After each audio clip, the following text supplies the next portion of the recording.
A alquimia ocupa um lugar único na psique coletiva da humanidade. Passamos milênios a fazer a transição do instinto para a razão, cujo culminar conduziu à era do iluminismo, uma mudança cultural radical. Nossos ancestrais, porém, viviam por impulso instintivo, e não pelo raciocínio lógico. Não pensamos em nossas ações, simplesmente as realizamos. Formas de pensamento, gestos universalmente compreensíveis e muitas atitudes seguem um padrão que foi estabelecido muito antes de o homem desenvolver uma consciência reflexiva. As pessoas não têm ideias, e ideias têm pessoas. Foi o psiquiatra e psicólogo suíço Carl Jung quem reconheceu que, no nosso mundo cada vez mais racional e materialista, estávamos a privar-nos do nosso mundo interior, o inconsciente, que é a raiz do nosso ser. Isto não significa que devemos regressar a um modo de vida primitivo, mas antes reconhecer a unilateralidade da nossa mente racional moderna, que apenas olha para o exterior. Devemos nos reconectar com o inconsciente. Podemos então informar a nossa vida consciente e racional, criando um diálogo com o inconsciente, através de sonhos, mitos, símbolos e rituais.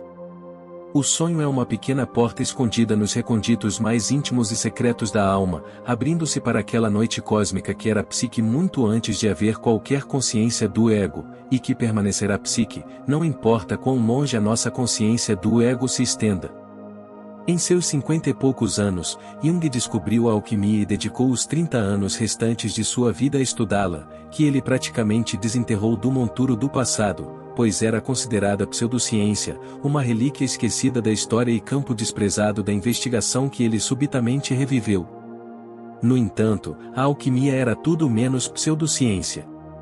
Os alquimistas procuraram compreender a natureza da realidade usando teorias, experimentos e equipamentos.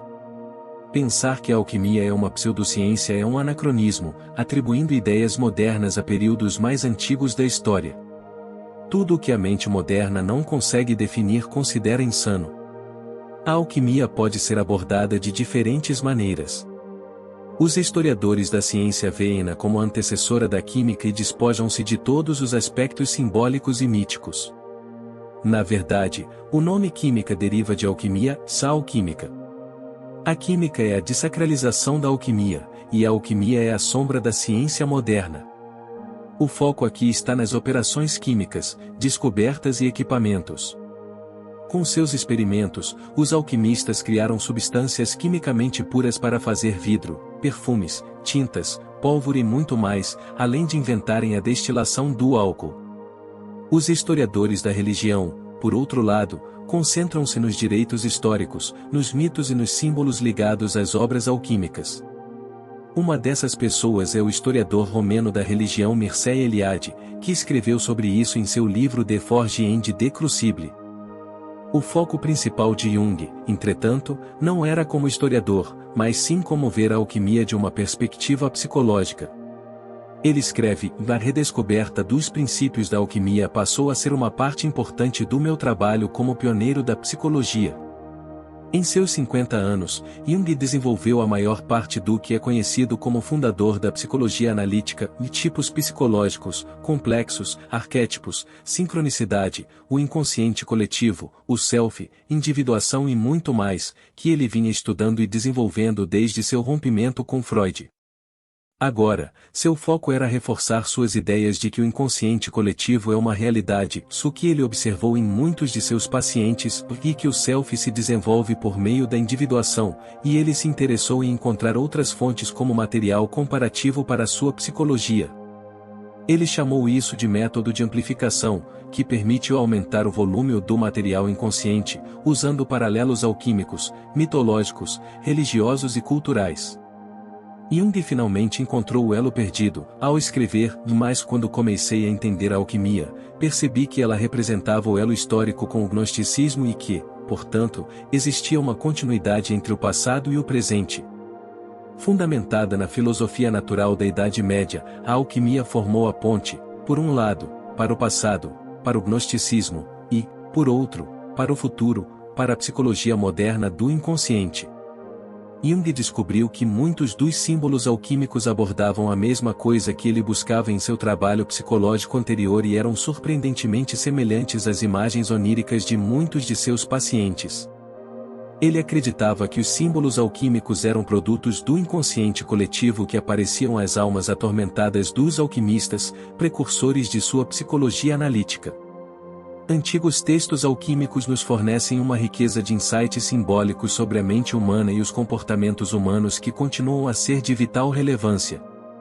Jung foi apresentado à alquimia pela primeira vez quando seu amigo Richard Wilhelm lhe enviou uma cópia do antigo livro alquímico taoísta da vida, O Segredo da Flor Dourada. Jung percebeu que o Tao era um método para reunir o que estava separado, a saber, a consciência e o inconsciente, a fim de alcançar a totalidade psíquica por meio de uma união de opostos, que Jung chama de self. Esta é uma ideia alquímica que ocuparia Jung pelo resto de sua vida, culminando em sua última grande obra Mysterium Coniunctionis.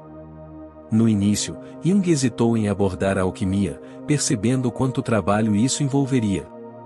No entanto, ele chegou à conclusão de que isso tinha que ser feito, pois havia muita coisa enterrada no assunto da alquimia que era importante para uma melhor compreensão de nós mesmos. Jung começou primeiro com a alquimia oriental, mas logo a alquimia ocidental se tornou seu foco principal. Antes de nos aprofundarmos na alquimia, exploraremos primeiro a ideia de totalidade e do ser. Todos nascemos inteiros, mas somos fragmentados à medida que ganhamos um sentido de eu.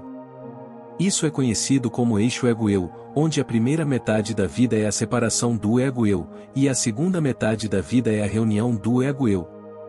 Existe uma linha que liga o ego ao self, como um canal. Jung escreve: o eu não é apenas o centro, mas também toda a circunferência que abrange tanto o consciente quanto o inconsciente, é o centro desta totalidade, assim como o ego é o centro da consciência.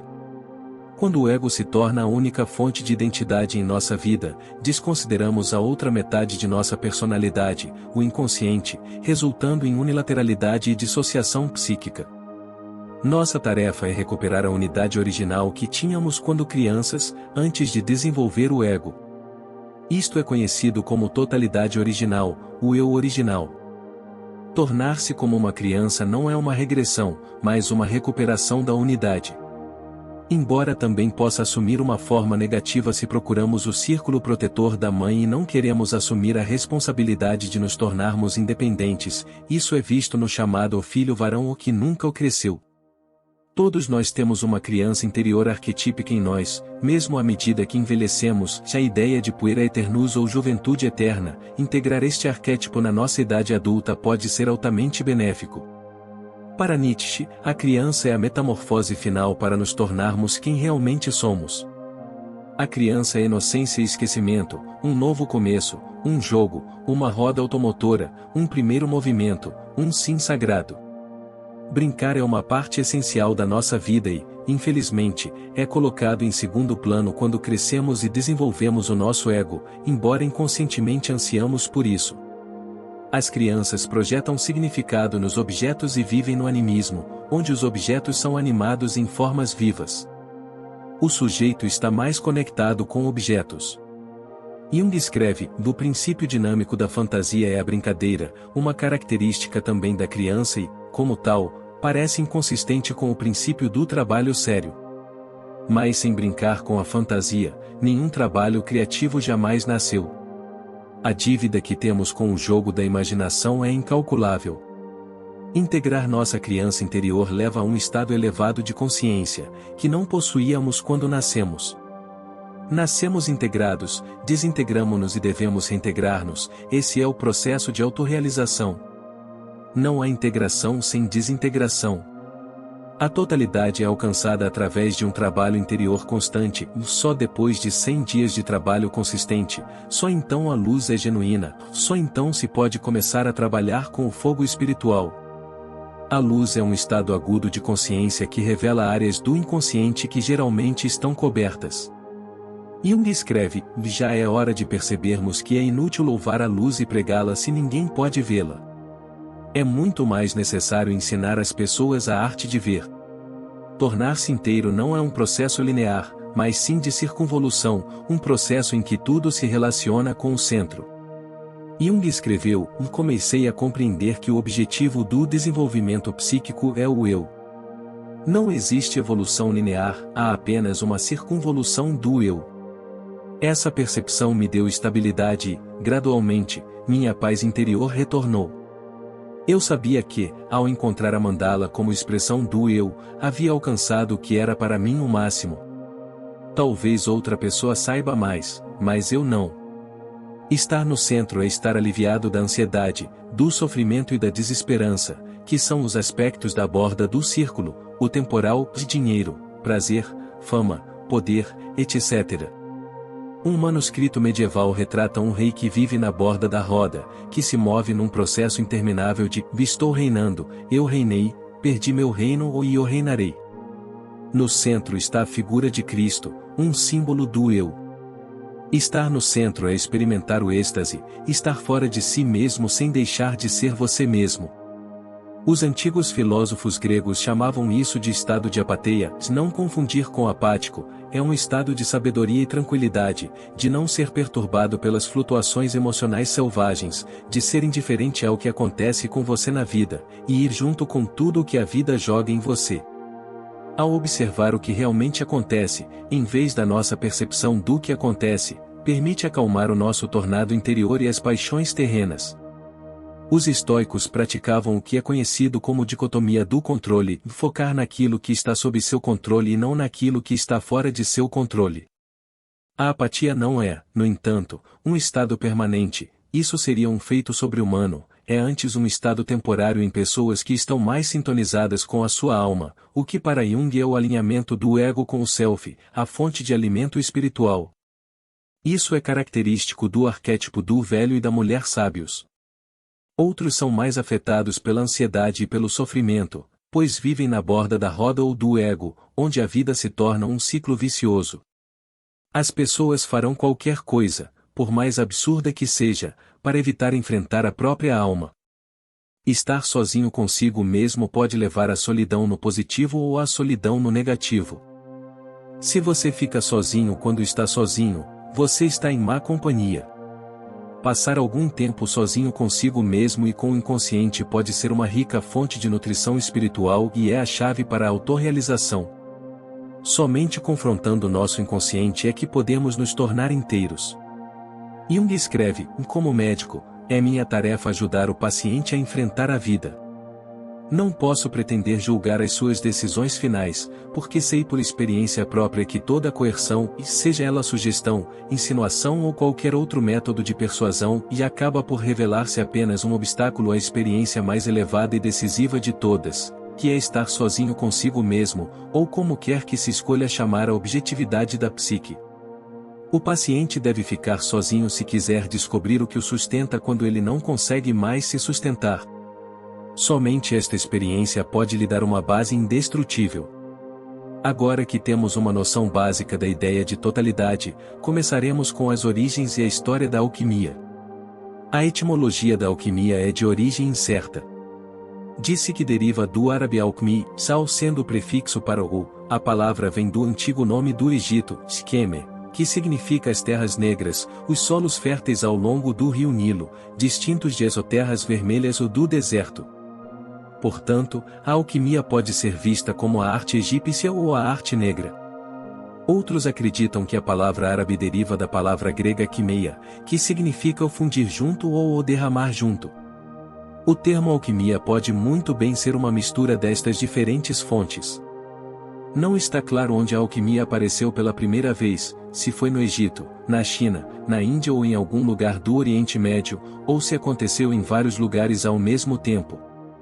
Muitos deles trocaram suas diferentes crenças, práticas e conhecimentos ao longo da Rota da Seda, que também foi uma rota intelectual.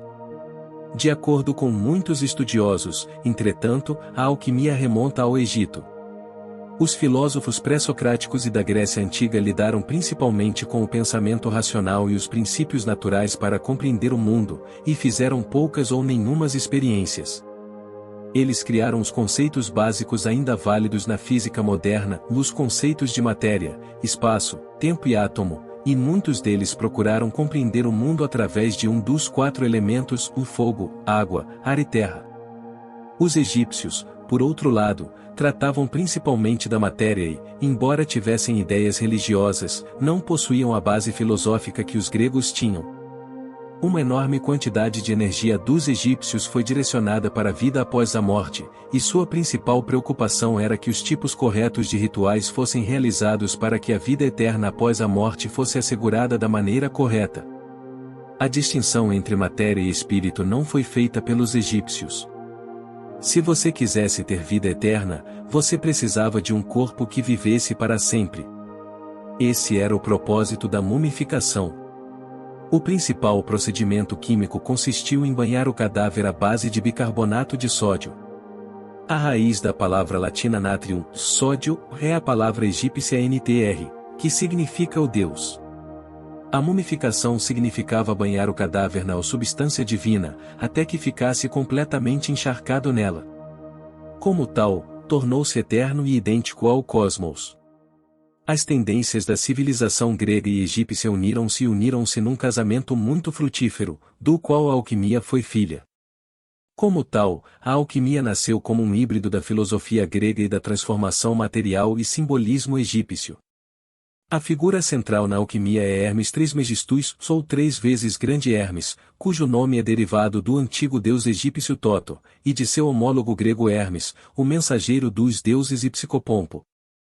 A filosofia de Hermes é conhecida como hermetismo, e ele é o autor da Tábua de Esmeralda, que supostamente contém todo o conhecimento da filosofia e da prática da alquimia, em apenas algumas linhas. É a fonte talvez da máxima alquímica mais importante, como acima, é abaixo. O mundo interior, microcosmo, e o mundo exterior, macrocosmo, são um e o mesmo, tanto dentro como fora. O reino imortal e eterno do mundo interior corresponde à realidade física e mortal do mundo exterior que todos nós experimentamos. Ao nos transformarmos, transformamos o mundo, ao transformar o mundo, transformamos a nós mesmos. A consciência humana se expande e abrange a consciência cósmica. A gota retorna ao oceano e a faísca à chama. Em seu livro Jung and the Alchemical Imagination, Jeffrey Raff divide a história da alquimia em 3 fases principais: a alquimia helenística, de 200 a.C. até 600 DC, a alquimia árabe, estendendo-se até cerca de A.D. 1000, e a alquimia latina, que continuou de cerca de 1100 a 1700. A história da alquimia passou por seu próprio processo de morte e renascimento. O alquimista Zósimo escreveu sobre Maria Profetissa, que alguns estudiosos consideram uma das fundadoras da alquimia. Ambos viveram no Oriente Médio, por volta de DC 200 ou 300. A alquimia procurou desvendar o mistério da matéria. Ao transformar a matéria, transformava-se o espírito. Por exemplo, ter uma boa saúde física era importante, porque corresponde a uma boa saúde mental, e assim por diante. Por anúncio. 600, a alquimia começou a desaparecer como disciplina espiritual. Mais tarde, seria revivido nas conquistas muçulmanas, quando os árabes descobriram os textos alquímicos gregos e egípcios e deram continuidade à tradição. Os mais interessados na alquimia eram os sufis, que escreviam sobre a imaginação, o poder da mente e os estados visionários. Jabir ibn Hayyan é considerado o mais famoso dos alquimistas árabes, que supostamente morreu por volta de 800 DC. A alquimia novamente começou a desaparecer, até que outra guerra aconteceu. Desta vez foram as Cruzadas. Os cruzados descobriram os textos gregos que os árabes haviam levado e trouxeram de volta para a Europa, o que deu início ao período latino da alquimia. Um dos alquimistas mais famosos deste período foi Paracelso, que se preocupava mais com o lado médico e prático da alquimia. Ele também estava interessado na criação do homúnculo, a representação de um pequeno ser humano artificial. Por volta de 1700, nasceu o método científico e a alquimia foi considerada fraudulenta, absurda e heresia. As pessoas começaram a se concentrar no atraso e na superstição do passado e no mundo iluminista e racionalista da modernidade. No entanto, um dos maiores cientistas, Isaac Newton, continuou a estudar alquimia pelo resto da vida e produziu cerca de 1 milhão de palavras em obras alquímicas. Após sua morte, a maior parte foi queimada, por medo de arruinar sua reputação. Somente no século XX Jung trouxe a alquimia de volta à vida como psicologia. A alquimia é popularmente conhecida como a arte da transmutação, principalmente, transformar chumbo em ouro. Este processo é conhecido como crisopoeia, fabricação de ouro. O chumbo era frequentemente associado como o mais vil dos metais, é opaco, macio, inútil para fazer ferramentas e venenoso. Existem 7 metais primários na alquimia, que têm 7 influências planetárias: ouro, Sol, prata, Lua, cobre, Vênus, ferro, Marte, estanho, Júpiter, Mercúrio, e chumbo, Saturno. Para os hindus, estes também correspondem aos 7 chakras do corpo. Não se sabe se os alquimistas conseguiram produzir ouro artificial. Parecia ser o objetivo dos alquimistas e compôs milhares de anos de comportamento sério. Para Jung, porém, a tarefa era e sempre foi psicológica. O produto final não é de natureza material, mas sim espiritual. A alquimia é a arte de expandir a consciência, de autorrealização. Há nas coisas naturais uma certa verdade que não pode ser vista com o olho exterior, mas é percebida somente pela mente, e disso os filósofos tiveram experiência e verificaram que sua virtude é tal que faz milagres. Transformem-se de pedras mortas a pedras filosóficas vivas.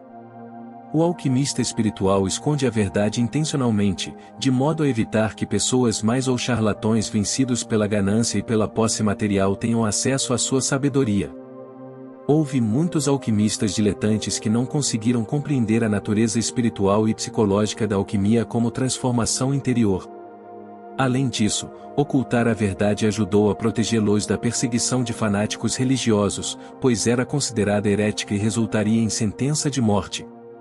Os alquimistas não estavam apenas preocupados com o chumbo, mas também em transformar o tipo mais inferior de matéria que se possa imaginar em carne podre, urina, veneno, fezes, etc., na expressão do tipo mais elevado de matéria, o ouro.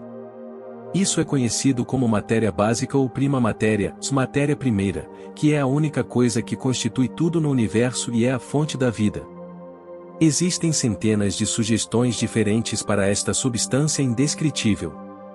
Psicologicamente, pode ser definido como a nossa própria consciência. Um famoso ditado alquímico é: "Vincerquilinis invenitur", na sujeira será encontrado. Aquilo que você mais valoriza na vida se encontra nos lugares menos prováveis. Muitos trabalhos alquímicos são difíceis e aparentemente impenetráveis, é como navegar por um labirinto, mas às vezes você tropeça em uma joia. A prima matéria se expressa numa trindade. Estes são conhecidos como tria prima, aos quais os alquimistas deram codinomes: enxofre, alma, mercúrio, espírito, e sal, corpo. Estes compõem tudo no mundo. O processo de transformação da matéria passaria sempre por estes 3 princípios. Na arte alquímica da espagíria, que significa separar e recombinar, o alquimista transformava plantas e ervas em óleo por destilação, criando óleos essenciais, a alma. No processo de fermentação, eles criariam o licor, aguardente, por isso chamamos de aguardente alcoólica. E a destruição da planta pelo fogo criaria uma cinza, que ao ser lavada com água, filtrada e evaporada, deixaria cristais de sal no corpo. Isto nos mostra que os alquimistas realmente pensaram seriamente sobre a ligação entre o mundo interior e o mundo exterior.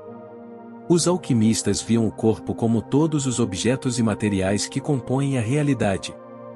No entanto, estes são meros conceitos ou ideias.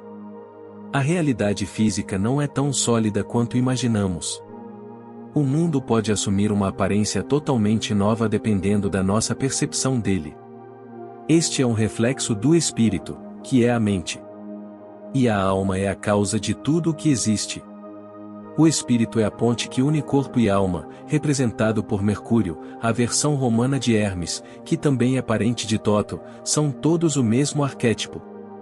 Em suma, a alquimia é a compreensão de como o inconsciente, seu espírito, se relaciona com a consciência, seu corpo, que para Jung representa a personalidade total de alguém, o self, a alma.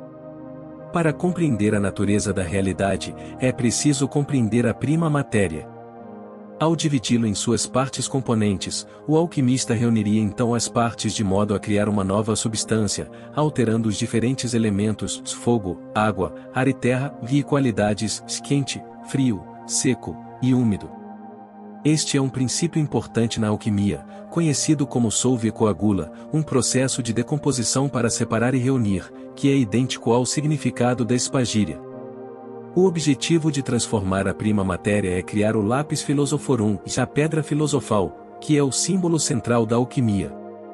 É a substância que atua como catalisador intermediário e, ao misturá-la, transforma a matéria básica em ouro.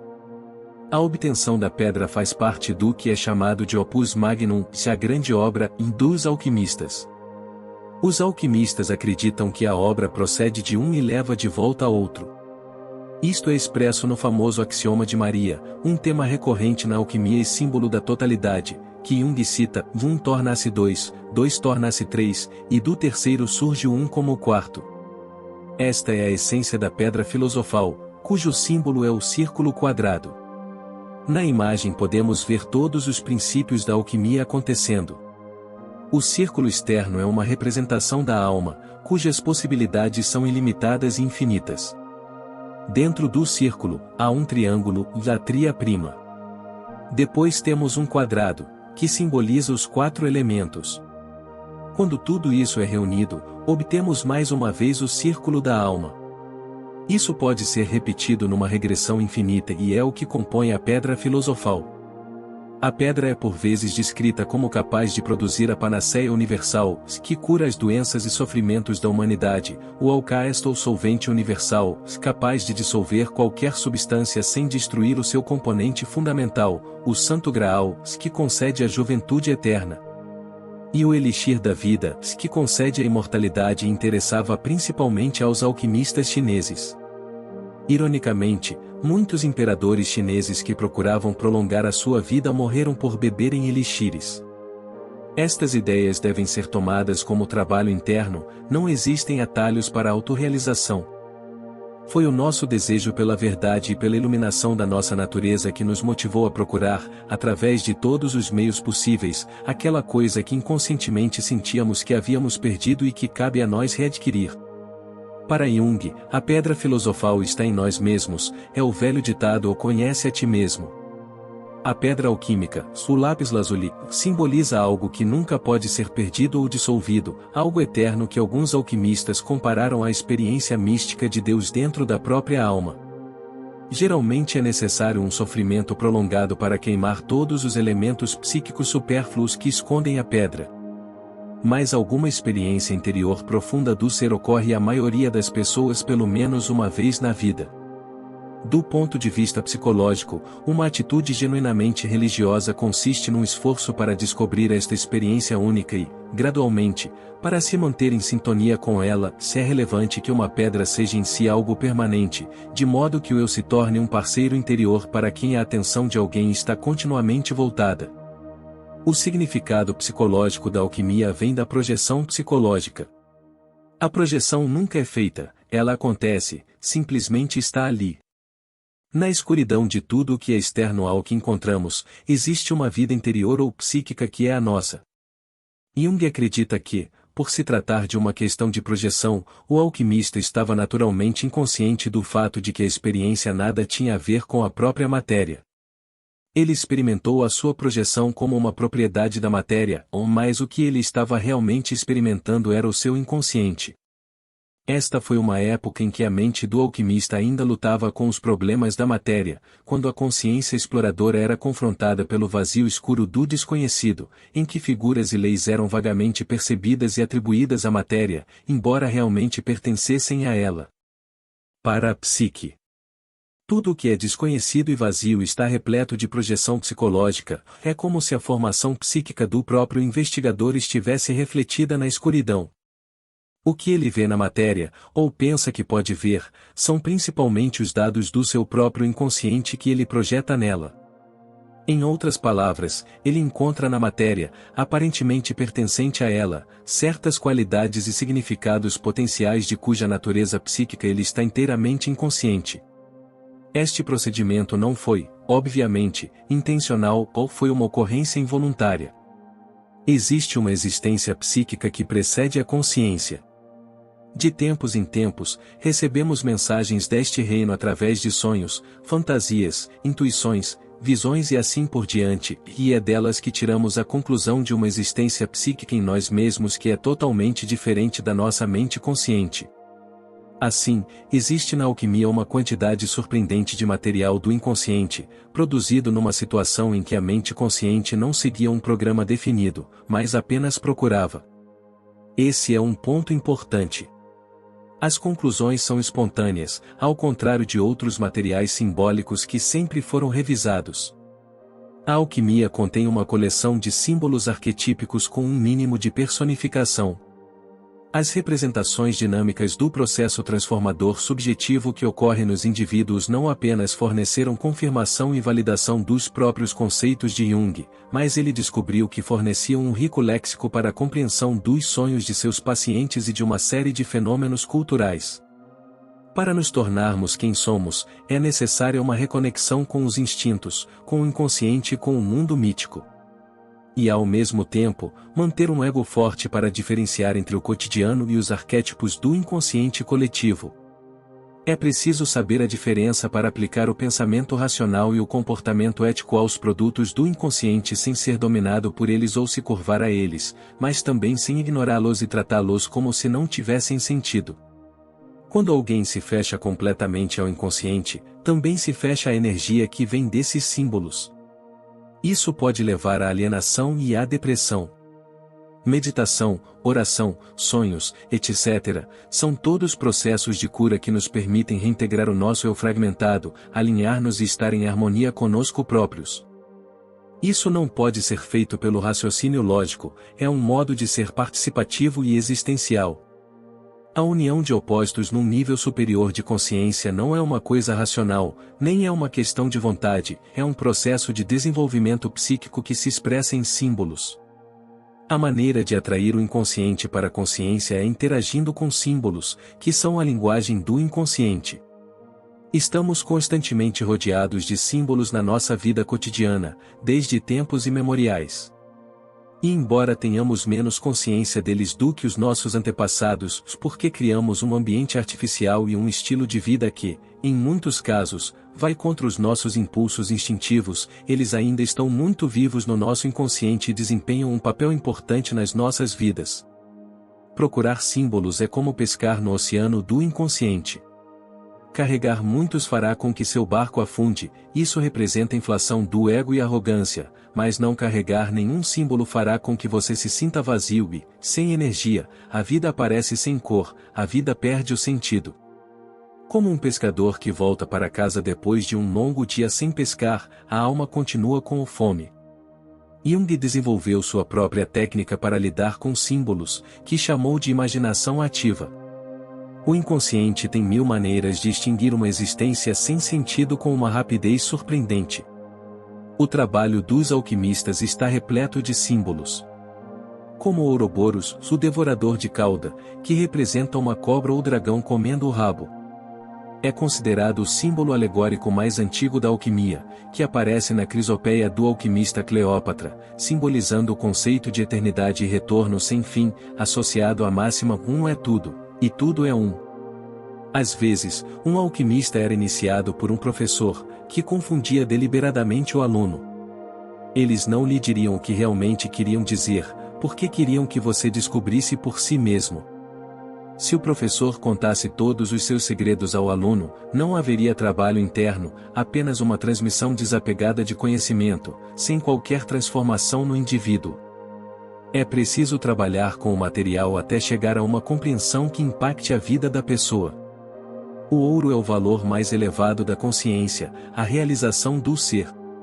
Para alcançar esse estado, porém, devemos primeiro desintegrar a nossa consciência do ego. Um se torna muitos, como todas aquelas figuras que aparecem acima da cabeça do meditador no livro alquímico da vida taoísta que apresentou Jung a alquimia. Todo mundo é uma personalidade múltipla, não no sentido patológico do termo, mas na medida em que todos temos personalidades vivas além da personalidade do ego. Estes são os arquétipos do inconsciente coletivo e são autônomos. Você pode vê-los nas figuras dos seus sonhos, que na maioria das vezes, mas nem sempre, representam diferentes partes de você e não de outras pessoas. Isto parece bastante bizarro para nós quando pensamos sobre isso, pois é completamente contrário à nossa vida cotidiana normal. Os antigos filósofos gregos o chamavam de daimon, não confundir com demônio, uma voz interior, espírito guardião, figura tutelar, anjo ou eu superior que zela por cada indivíduo. Então, como praticar alquimia? Há uma série de operações para alcançar a pedra filosofal, embora não tenha havido um acordo geral sobre quantas ou quais eram. Houve, no entanto, vários passos que ocorrem com mais frequência em textos alquímicos. Em seu livro Anatomia da Psique, Edward Edinger distingue 7 operações como as principais que compõem a transformação alquímica e usa seus termos latinos para diferenciar os processos psicológicos dos procedimentos químicos. São elas: calcinatio, solutio, coagulatio, sublimatio, mortificatio, separatio e coniunctio. Pode parecer um processo linear, mas não é. É semelhante à noção de circunvolução de Jung, onde uma ou mais operações podem se repetir. As diferentes operações são passos em direção à individuação. O fogo é um símbolo central na alquimia. A alquimia é a arte do fogo, e os alquimistas, os filósofos, pelo fogo. A primeira operação é a calcinatio, processo de queima de uma substância até que ela seja reduzida a cinzas finas. Quando a alma é queimada pelo fogo, ela fica lasciva, ciumenta, frustrada ou irada. O fogo é ativo, energético e instintivo. É diferente da frieza da tristeza intensa, que é passiva, contemplativa e letárgica. O fogo, porém, também é um processo de catarse. É a destruição do ego e dos bens materiais, um processo natural de humilhação à medida que somos gradualmente assaltados e vencidos pelas provações e tribulações da vida. Heráclito considerava o fogo o primeiro princípio ao qual todas as coisas devem sua existência.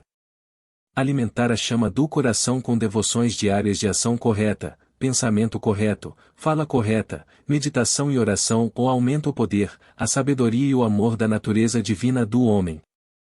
O fogo e a rosa são um. Estamos profundamente satisfeitos ao saber que o fogo da transformação e a flor do renascimento são um e o mesmo. A expressão "o Deus é um fogo consumidor" é bem conhecida nas escrituras sagradas. Os serafins queimam ou são seres celestiais de fogo que voam ao redor de Deus clamando: "O Santo, Santo, Santo, é o Senhor Deus Todo-Poderoso." O fogo queima todos os nossos erros e mentiras, só a verdade sobrevive ao fogo.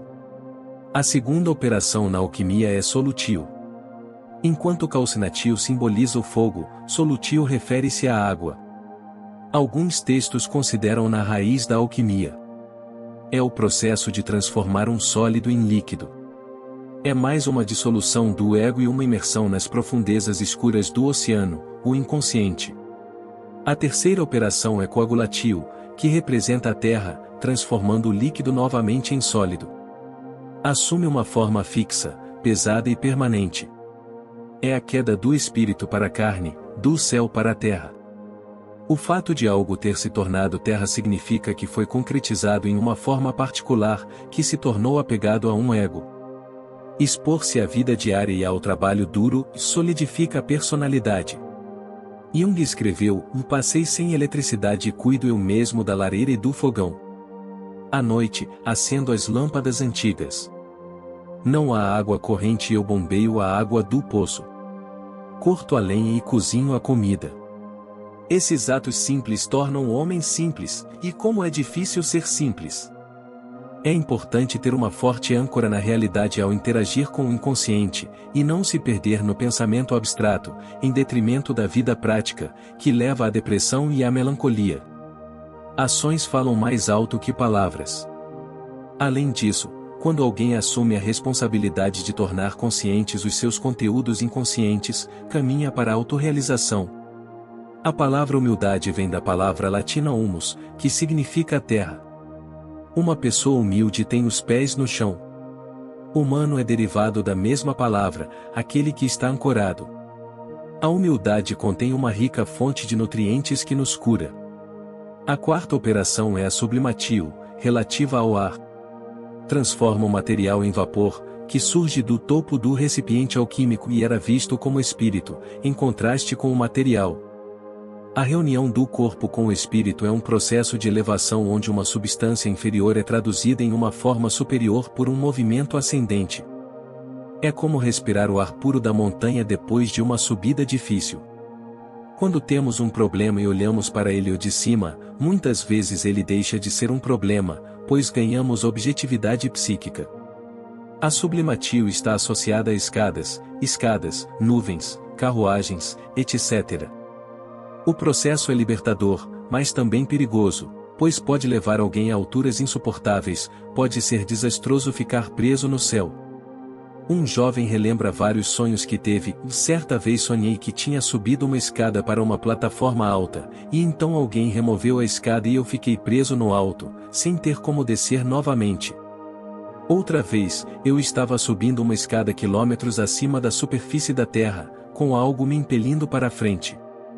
Não ousei olhar para baixo com medo de ficar tonto e largar o degrau. É preciso tanto uma subida quanto uma descida. Este é o paradoxo. Nietzsche expressa isso lindamente: no homem há uma corda amarrada entre a besta e o além-homem, uma corda sobre um abismo. Uma perigosa travessia, um perigoso caminho, um perigoso olhar para trás, um perigoso estremecimento e permanência. O que é grande no homem é que ele é uma ponte e não um fim, o que é amável no homem é que ele é uma superação e uma queda.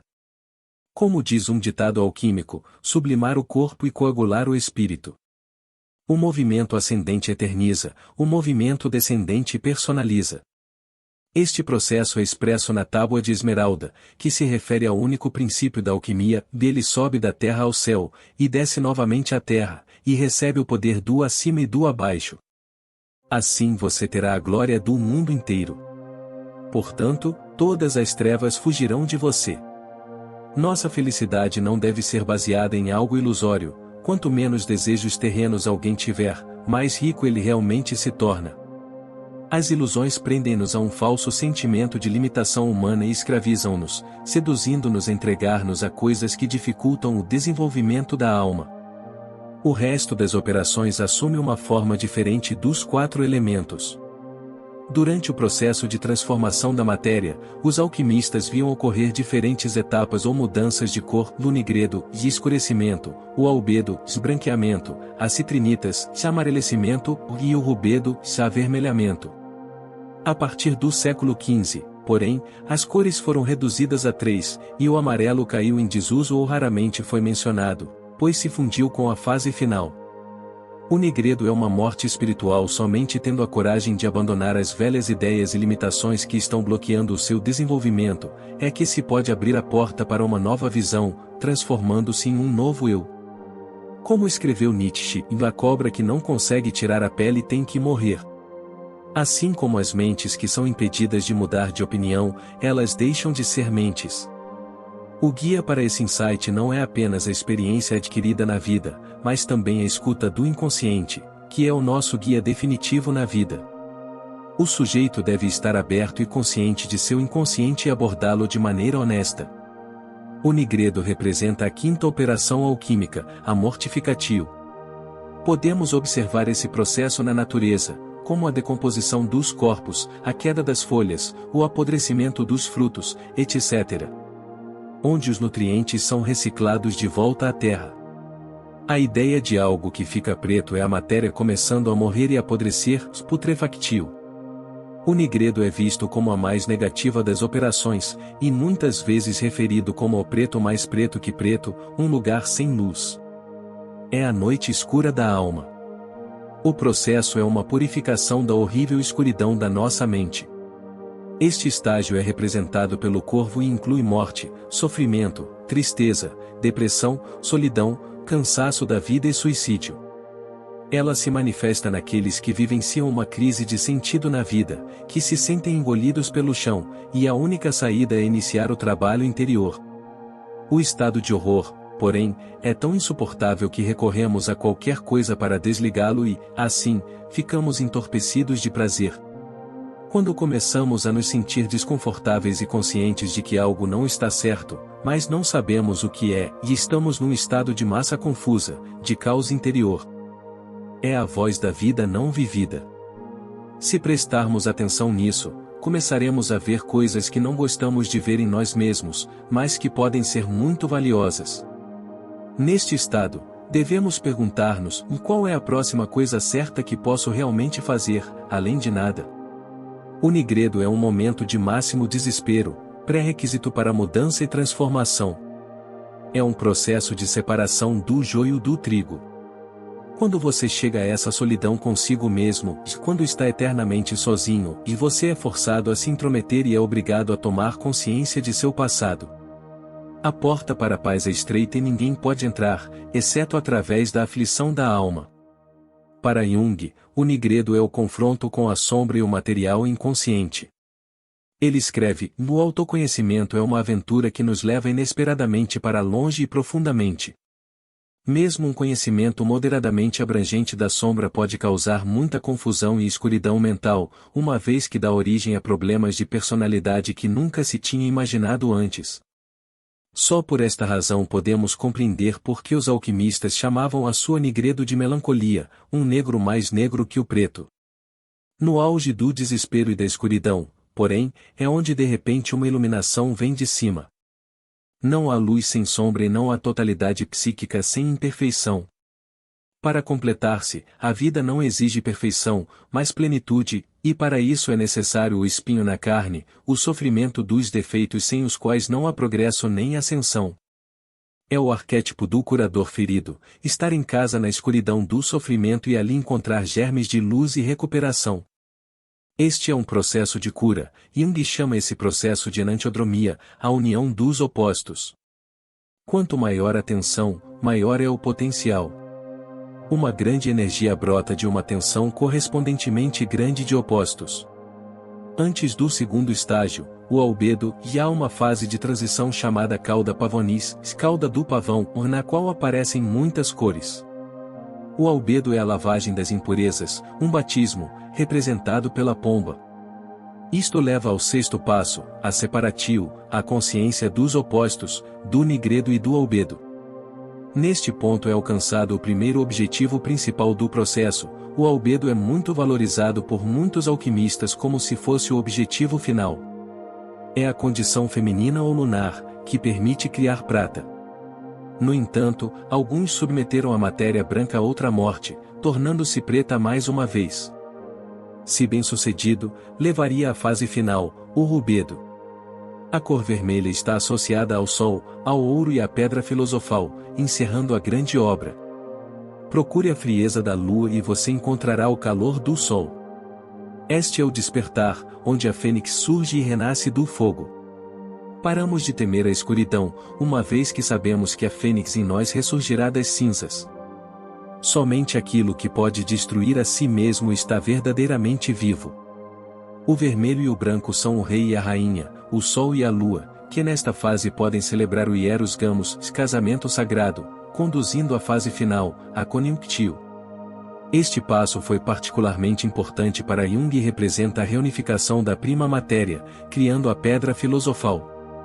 É a totalidade do Mercúrio hermafrodita, as imagens da alma contrassexuais, anima e animus, a união dos opostos que restaura o ser. Jung escreve: Mercúrio está no início e no fim da obra, dele é a prima matéria, o caput corvi cabeça de corvo, o nigredo, como o dragão ele se devora e como o dragão ele morre, para ressuscitar como o lápis lazuli. Ele é o jogo de cores na cauda pavonis e a divisão em 4 elementos. Ele é o hermafrodita que existia no início, que se divide na clássica dualidade irmão-irmã e se reencontra na conjunctio, para aparecer novamente no final na forma radiante do lumen novum nova luz, a pedra. Ele é metálico mais líquido, matéria mais espírito, frio mais ígneo, venenoso e ainda assim uma poção curativa, um símbolo que une todos os opostos. A alquimia é um processo de morte e renascimento espiritual. A morte é o fim ou a transição para uma nova experiência. É a jornada do herói da qual todos participamos. O chamado à aventura que leva a um confronto com nosso dragão, nosso pior medo, evento, pessoa ou memória há muito evitado, uma missão difícil que pode exigir muitas tentativas para ser concluída. A recompensa é acessar o baú do nosso ouro interior, ou seja, a morte psicológica do nosso antigo eu e o nascimento de um novo e mais capaz eu, com um elixir para compartilhar a experiência com os outros.